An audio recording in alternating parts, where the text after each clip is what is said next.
क्या आपको ऐसा लगता है जैसे आप एक ऐसे आईने में जी रहे हैं जो आपकी अपनी छवि को विकृत करता है? वो असहज भावना कि हर दिन आपके अस्तित्व का एक अंश दांव पर लगाया जा रहा है, कम किया जा रहा है, जब तक कि वो व्यक्ति जिसे आप प्रतिबिंबित देखते हैं, वो आप नहीं होते, बल्कि दूसरों की उम्मीदों की गूंज होते हैं।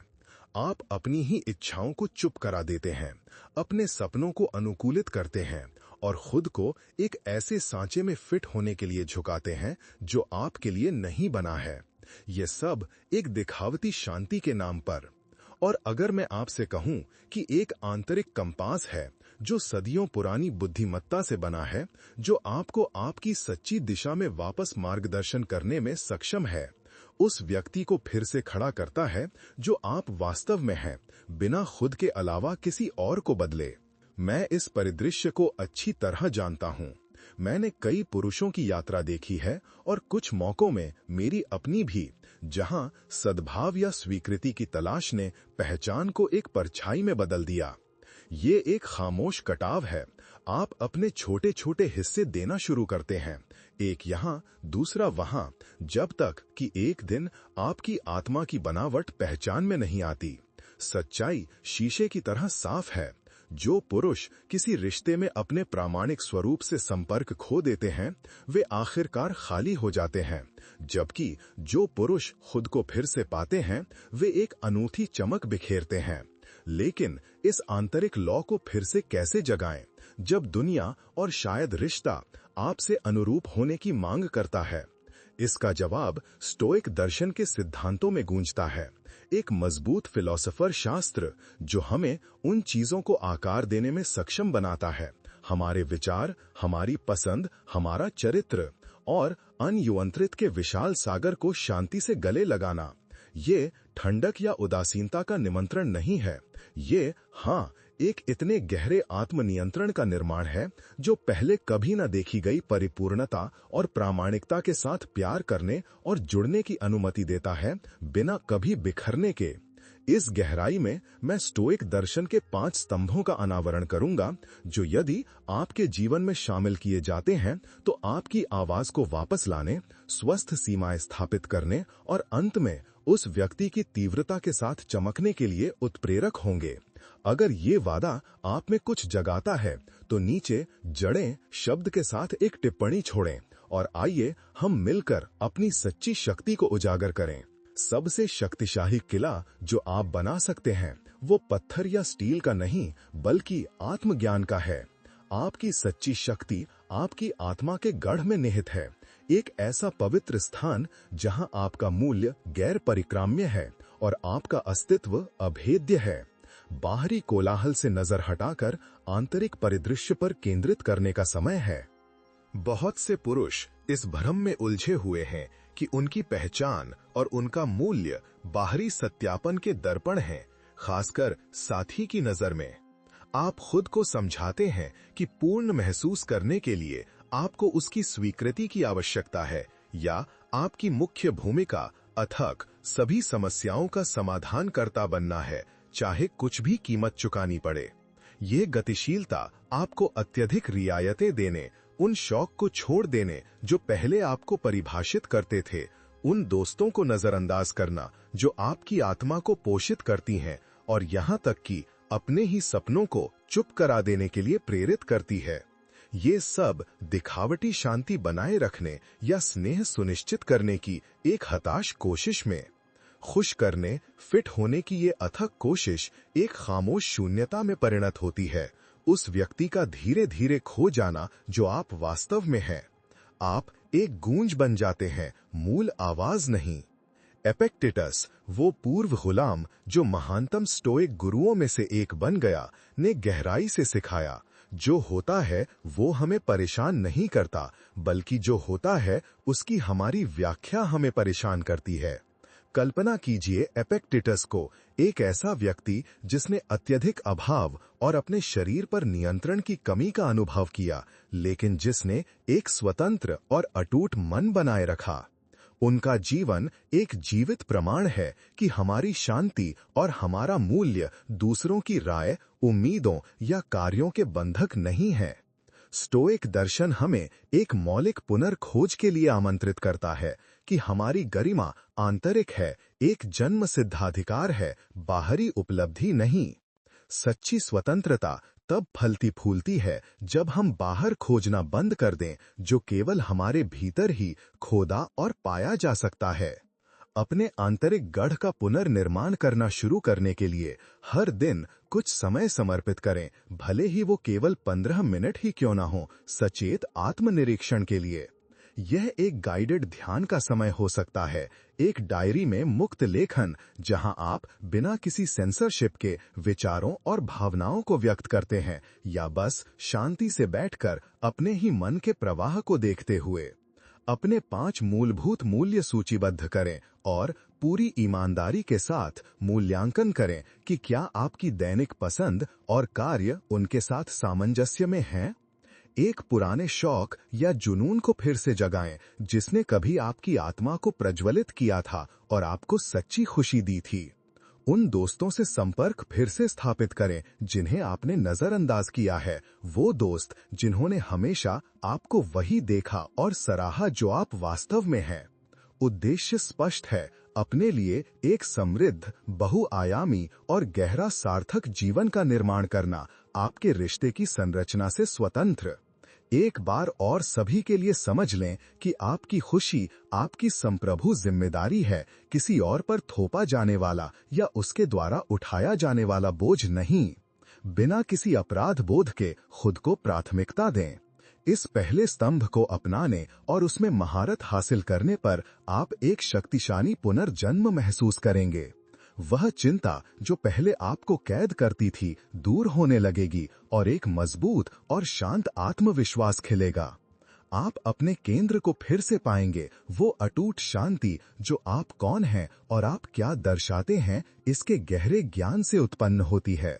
यह आंतरिक दृढ़ता एक अंत नहीं है, बल्कि वो अभेद्य नींव है जो आपको अगले आवश्यक कदम के लिए तैयार करती है।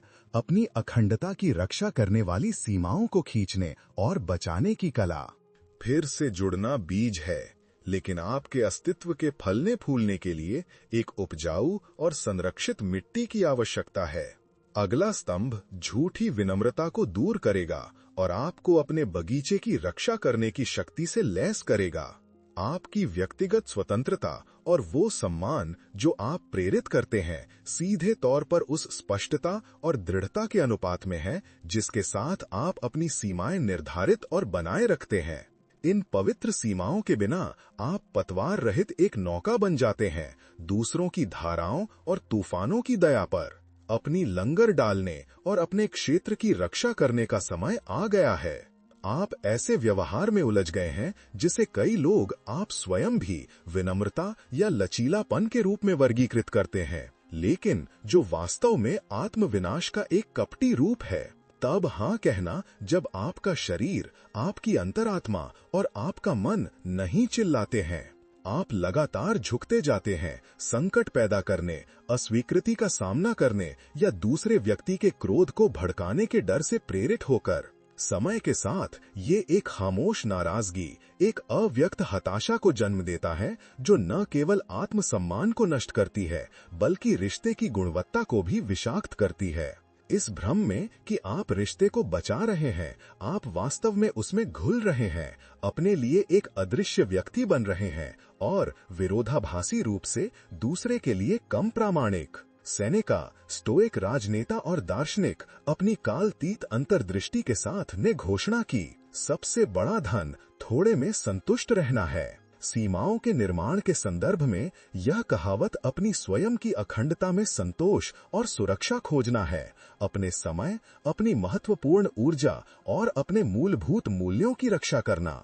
यह स्वार्थ का काम नहीं है बल्कि स्टोइक आत्म अनुशासन का अभ्यास है। पोर्टिको के ऋषि हमें सिखाते हैं कि उच्चतम सद्गुण संयम और आत्मनियंत्रण में निहित है। स्पष्ट सीमाएं स्थापित करना स्नेह के लिए बाधा नहीं है बल्कि आत्मनियंत्रण का एक सर्वोच्च कार्य और स्वयं के लिए गहरा सम्मान है।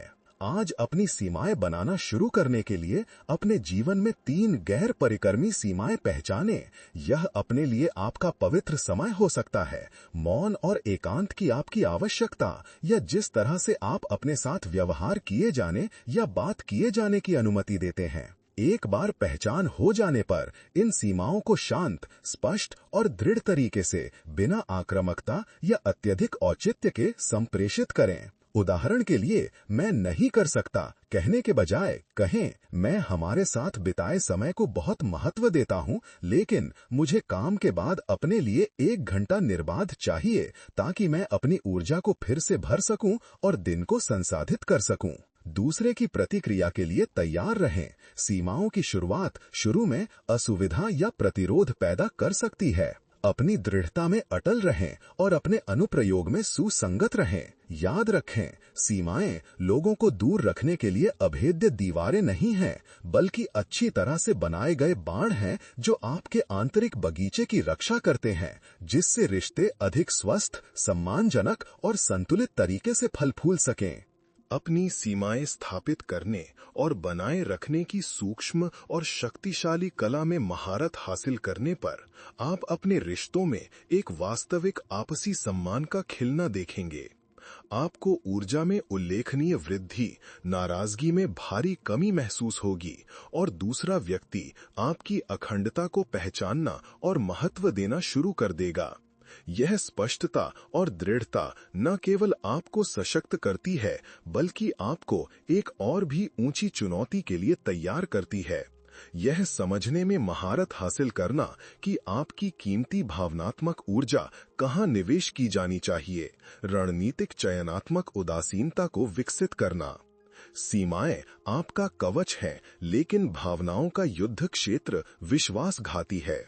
अगला सिद्धांत आपकी तलवार है, जो आपको उस चीज को काटने और अपनी शांति की रक्षा करने की अनुमति देती है। हर तेज हवा ये लायक नहीं है कि आप अपनी पालें एडजस्ट करें, न ही हर छोटी लहर आपकी नाव को हिलाए, न ही हर दूसरे का ड्रामा आपकी कीमती ऊर्जा के लायक है। सच्ची शक्ति हर चीज पर प्रतिक्रिया करने में नहीं है, बल्कि बुद्धिमानी से यह पहचानना है कि क्या आपके नियंत्रण में है और क्या शांति से छोड़ दिया जाना चाहिए। आपकी मन की शांति एक अमूल्य खजाना है, इसे उत्साह से सुरक्षित रखें। अक्सर आप अनावश्यक नाटकों के भंवर में खींचे चले जाते हैं, छोटी मोटी उकसावों या शिकायतों पर आवेगी रूप से प्रतिक्रिया करते हुए, जिन्हें हल करना मूल रूप से आपकी जिम्मेदारी नहीं है। आप दूसरे व्यक्ति के मूड को ठीक करने की कोशिश में भारी मात्रा में ऊर्जा खर्च करते हैं, या उन समस्याओं के लिए अनुचित रूप से दोषी महसूस करते हैं जिनकी उत्पत्ति आपने नहीं की। प्रतिक्रियाशीलता का यह दुष्चक्र आपको थका देता है, आपको अपने लक्ष्यों से भटका देता है और आपको शाश्वत चिंता की स्थिति में कैद कर देता है, जहां आपकी आंतरिक शांति दूसरों के भावनात्मक उतार चढ़ाव की बंधक बन जाती है। आप सभी लड़ाइयों के मुक्तिदाता बनने की काल्पनिक कोशिश में खुद को मिटा देते हैं। सम्राट दार्शनिक मार्कस ऑरेलियस ने अपनी गहन मेडिटेशंस में हमें एक मुक्तिदायक सत्य दिया। आपका अपनी मन पर शक्ति है, बाहरी घटनाओं पर नहीं। इसे समझें और आपको शक्ति मिलेगी। यह स्टोइक नियंत्रण के द्वंद्व का सार है। यह हमें उन चीजों के बीच एक स्पष्ट और अचूक रेखा खींचने के लिए प्रेरित करती हैं जो हमारे दायरे में है, हमारी पसंद, हमारे निर्णय, हमारे कार्य, और जो निर्विवाद रूप से उससे बाहर हैं, दूसरों के कार्य, दूसरों की राय और बाहरी घटनाएं। चयनात्मक उदासीनता या सहानुभूति का निमंत्रण नहीं है, बल्कि एक मानसिक अनुशासन है जो हमें अनियंत्रित चीजों से परेशान न होने देता। यह चुनने की स्वतंत्रता है कि क्या हमारे ध्यान के लायक है और क्या नहीं। आज चयनात्मक उदासीनता विकसित करना शुरू करने के लिए सचेत विराम का अभ्यास अपनाएं। जब आप किसी चुनौतीपूर्ण स्थिति या उकसावे का सामना करें तो रुकें, 3 बार गहरी सांस लें और फिर महत्वपूर्ण प्रश्न पूछें, क्या ये वास्तव में मेरे नियंत्रण में है? यदि उत्तर नहीं है, तो बिना किसी निर्णय के अवलोकन का अभ्यास करें। एक शांत दर्शक की तरह। दूसरे के भावनात्मक समस्या को हल करने की कोशिश करने के बजाय सक्रिय श्रवण और सच्चा समर्थन प्रदान करें, लेकिन उन भावनाओं या पसंद की जिम्मेदारी लेने के प्रलोभन का विरोध करें। एक अदृश्य मानसिक अवरोध, एक सचेत फिल्टर विकसित करें जो उस नकारात्मकता के खिलाफ हो जो आपकी नहीं है और जो केवल आपको सूखा देती है। अपनी महत्वपूर्ण ऊर्जा को अपने स्वयं के कार्यों, अपनी स्वयं की प्रतिक्रियाओं और अपनी स्वयं की शांति के पोषण के लिए निर्देशित करें। याद रखें, आपकी शांति गैर परक्रम्य है और किसी अन्य व्यक्ति के अस्थिर मूड पर निर्भर नहीं होनी चाहिए। चयनात्मक उदासीनता की कला में महारत हासिल करने पर शांति अब एक क्षणभंगुर अवस्था नहीं होगी, बल्कि आपके जीवन में एक स्थिरांक होगी। आप मानसिक शांति का अनुभव करेंगे जो आपको उस पर ध्यान केंद्रित करने की अनुमति देगी जो वास्तव में मायने रखता है। आपको कम तनाव महसूस होगा और अपने प्रोजेक्ट्स और जुनून के लिए ऊर्जा का एक बड़ा भंडार होगा। ये भावनात्मक लचीलापन जो आप नियंत्रित नहीं कर सकते, उससे विचलित न होने की ये क्षमता आपकी यात्रा के अगले चरण का आधार है। एक ऐसे उद्देश्य का निर्माण जो किसी भी रिश्ते से परे हो, आपके अस्तित्व के लिए एक सच्चा प्रकाश स्तंभ। अपने अधिक शांत मन और अपनी संरक्षित आत्मा के साथ इस ऊर्जा को ऐसी चीज में लगाना जो आपको ऊपर उठाए, अब समय आ गया है। अगला सिद्धांत आपकी अपनी महानता की वास्तुकला है। आपका उद्देश्य एक वैकल्पिक सहायक वस्तु नहीं है, बल्कि वो केंद्रीय स्तंभ है जो आपके अस्तित्व को बनाए रखता है और उसे अर्थ देता है। जब आपकी कक्षा केवल एक रिश्ते तक सीमित हो जाती है, तो आप गुरुत्वाकर्षण, दिशा और गति खो देते हैं।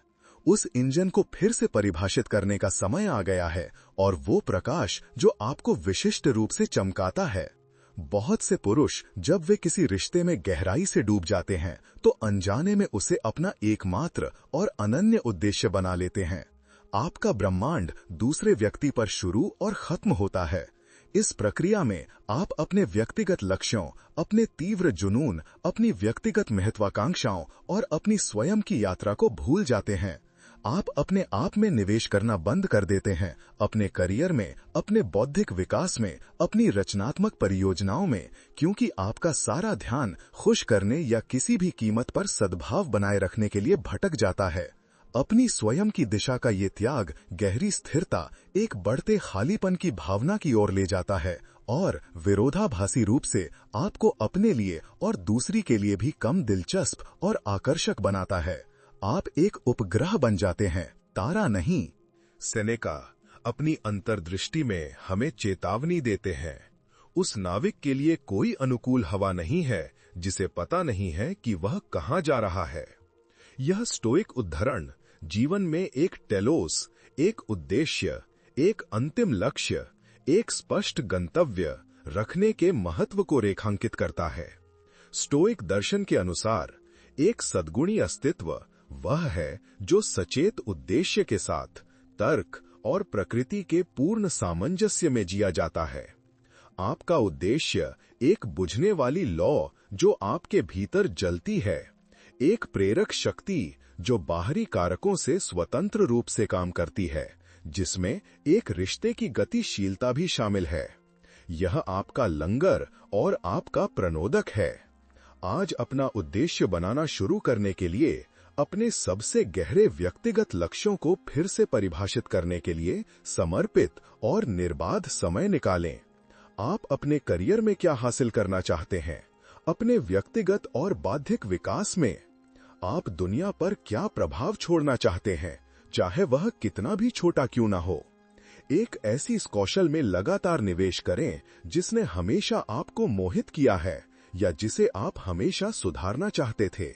चाहे वो एक नई भाषा हो, एक संगीत वाद्य यंत्र या एक मार्शल आर्ट। एक बड़े कारण को खोजें जो आपके मूल्यों से मेल खाता हो, चाहे वो सार्थक स्वयं सेवा के माध्यम से हो, एक रचनात्मक परियोजना के विकास के माध्यम से हो या एक ऐसे व्यवसाय के माध्यम से हो जो आपकी प्रतिभा को बढ़ाता हो। इन उद्देश्यों के प्रति उसी जुनून, अनुशासन और गंभीरता से समर्पित रहें जैसा आप अपने जीवन के किसी अन्य महत्वपूर्ण पहलू के प्रति समर्पित होते हैं। अपनी जिंदगी जीने की अनुमति ना मांगें, बस इसे पूरी तरह से जिएं। दूसरा व्यक्ति आपकी नई ऊर्जा और दिशा को देखकर इस नई जीवन शक्ति से प्रेरित और आकर्षित भी हो सकता है। याद रखें, एक मजबूत उद्देश्य दूर नहीं धकेलता, वह चुंबकीय रूप से आकर्षित करता है। अपने उद्देश्य का निर्माण और पोषण करने की कला में महारत हासिल करने पर आपको दिशा की एक अटूट भावना, एक वास्तविक उपलब्धि महसूस होगी जो किसी भी रिश्तेदार विन्यास से परे है।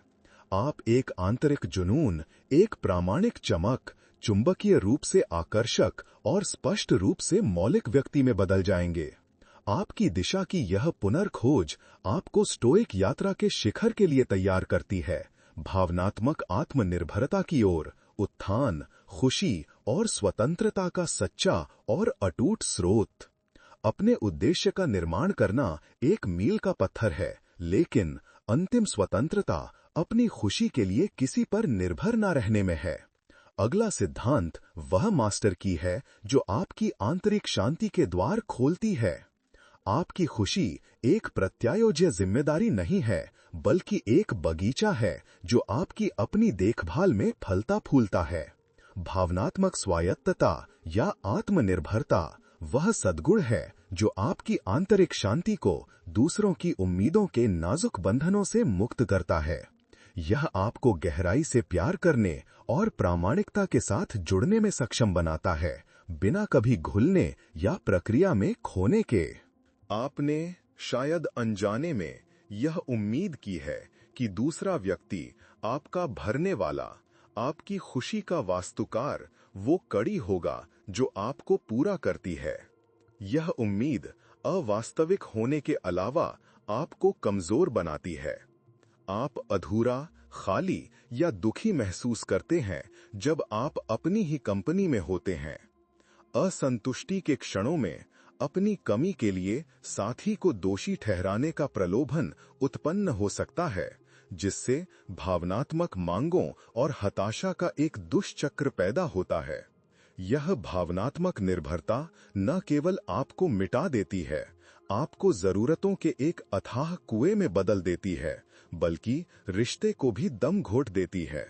दूसरा व्यक्ति खुद को एक शाश्वत देखभालकर्ता की भूमिका में देखता है, एक अस्थिर और दोनों के लिए गहरा अस्वस्थ गतिशीलता। यह रोमांटिक धारणा कि एक संतरे का आधा हिस्सा होता है, वास्तव में आपकी भावनात्मक संप्रभुता के लिए एक खतरनाक जाल है। एपिक्टेटस, जिसने सच्ची अभाव का अनुभव किया था, कि स्पष्टता के साथ हमें सिखाते हैं, खुशी और स्वतंत्रता एक सिद्धांत की स्पष्ट समझ से शुरू होती है। कुछ चीजें हमारे नियंत्रण में हैं और कुछ नहीं। भावनात्मक स्वायत्तता इस मूलभूत सिद्धांत का सबसे सीधा और शक्तिशाली अनुप्रयोग है। यह हमें अपनी शांति और खुशी पर पूर्ण नियंत्रण रखने के लिए प्रेरित करती है, यह स्वीकार करते हुए कि दूसरों की भावनाएं, उनकी पसंद और बाहरी घटनाएं हमेशा हमारे दायरे से बाहर हैं। स्वायत्तता का स्टोइक सद्गुण अपनी खुशी और भलाई में आत्मनिर्भर होने की क्षमता वास्तव में स्वतंत्र जीवन जीने की मास्टर कुंजी है। आज भावनात्मक स्वायत्तता को अपनाना शुरू करने के लिए कृतज्ञता का दैनिक अभ्यास अपनाएं। अपने जीवन में उत्पन्न होने वाली छोटी छोटी अंतर्दृष्टि और रोजमर्रा की खुशियां पर ध्यान केंद्रित करें। शौक और रुचियां विकसित करें जिनका आप अपनी ही कंपनी में पूरी तरह से आनंद ले सकें। एकांत के साथ एक समृद्ध और सकारात्मक संबंध विकसित करें। अपना सबसे अच्छा दोस्त बनना सीखें। अपनी उपलब्धियों का जश्न मनाएं, चाहे वो कितनी भी छोटी क्यों न हो, और चुनौती के क्षणों में खुद को सांत्वना और करुणा प्रदान करें। जब आप अपनी भावनाओं को व्यक्त करने या अपनी असंतुष्टि के लिए दूसरे को दोषी ठहराने का प्रलोभन महसूस करें, तो रुकें और विचार करें, इस स्थिति में मेरे नियंत्रण में क्या है? अपनी स्वयं की वृद्धि में, दुनिया के लिए आपके अपने योगदान में और अपनी स्वयं की कथा के निर्माण में सच्ची खुशी खोजें। याद रखें, आप एक पूर्ण, जटिल और अपनी खुशी उत्पन्न करने में पूरी तरह से सक्षम व्यक्ति हैं। एक स्वस्थ और स्थायी रिश्ता दो पूर्ण व्यक्तियों, दो आत्माओं का मिलन है, न कि दो हिस्सों का जो एक दूसरे को पूरा करते हैं। भावनात्मक स्वायत्तता में महारत हासिल करने पर आप जीवन की कठिनाइयों के सामने एक स्थायी शांति और अटूट लचीलापन का अनुभव करेंगे। आपके रिश्ते निर्भरता के बोझ से मुक्त होकर अधिक हल्के, अधिक वास्तविक हो जाएंगे। जीवन को शेयर करने की इच्छा पर आधारित होंगे, न कि खालीपन को भरने की आवश्यकता पर। आप एक स्वतंत्र, पूर्ण व्यक्ति के रूप में उभरेंगे, अपनी खुद की रोशनी बिखेरेंगे, अखंडता और उद्देश्य का एक प्रकाश स्तंभ। यह सच्ची स्टोइक विजय है, उस व्यक्ति का सार है जो आखिरकार खुद को पाता है। अगर आप आत्म खोज और सशक्तिकरण की इस यात्रा को अपनाने के लिए तैयार हैं, तो टिप्पणियों में लिखें मेरा अस्तित्व और एक छोटी सी जीत साझा करें जो आपने खुद की तलाश में पहले ही हासिल कर ली है। हमने एक साथ आत्म खोज की एक गहरी यात्रा तय की है, एक ऐसा मार्ग जो चुनौतीपूर्ण होने के बावजूद एक पुनर्जन्म का वादा करता है। आइए उन प्रकाश स्तंभों को याद करें जिन्हें हमने रास्ते में जलाया। हमने अपनी आत्मा के अभेद्य गढ़, हमारे सच्चे अस्तित्व के पवित्र स्थान से फिर से जुड़कर शुरुआत की। इसके बाद हमने अटूट सीमाएं बनाने की महत्वपूर्ण कला में महारत हासिल की। हमने चयनात्मक उदासीनता को विकसित करना सीखा, एक अदृश्य ढाल जो हमें अपनी महत्वपूर्ण ऊर्जा को संरक्षित करने की अनुमति देता है। इसे केवल उस चीज पर निर्देशित करता है जो वास्तव में मायने रखती है। हमने एक मजबूत उद्देश्य का निर्माण किया जो किसी भी रिश्ते की सीमाओं से परे है, एक दिशा जो हमें मार्गदर्शन करती है और हमें परिभाषित करती है। और अंत में हमने भावनात्मक स्वायत्तता के सर्वोच्च सद्गुण को अपनाया, हमारी अपनी खुशी और स्वतंत्रता का अटूट स्रोत। आप अब वो व्यक्ति नहीं हैं जो खोया हुआ महसूस करता था, वो व्यक्ति जो खाली हो जाता था, जो अनुमोदन की तलाश में अपने अस्तित्व का सौदा करता था। आप उस व्यक्ति में बदल रहे हैं, वो व्यक्ति जो अपनी खुद की रोशनी बिखेरता है, अखंडता, उद्देश्य और शांति का एक प्रकाश स्तंभ। आप जिस व्यक्ति में बदल रहे हैं वो प्रामाणिक, मजबूत है, जिसे इस बात का अटूट बोध है कि वो कौन है और कहां जा रहा है। ये स्टोइक दर्शन का वादा है, सद्गुण, बुद्धिमत्ता और एक अदम्य साहस के साथ जिए गए जीवन का वादा। ये एक तात्कालिक कायापलट नहीं है, बल्कि एक दैनिक अभ्यास है, स्वयं पर महारत के साथ जीने का एक सचेत विकल्प है। आज शुरू करें अगले छोटे कदम के साथ। दुनिया अखंड पुरुषों की मांग करती है जो खुद को जानते हैं, खुद को महत्व देते हैं और सम्मान के साथ अपनी स्थिति रखते हैं। अगर इस वीडियो ने आप में एक लौ जलाई है, अगर ये आपकी आत्मा में गूंजा है और आपको आत्म विकास की इस यात्रा पर निकलने के लिए प्रेरित किया है, तो मैं आपसे पूछता हूँ, अपना लाइक छोड़ें ताकि ये संदेश उन अधिक दिलों तक पहुँच सके जो इस परिवर्तन की लालसा रखते हैं। इस वीडियो को उस दोस्त या परिवार के सदस्य के साथ शेयर करें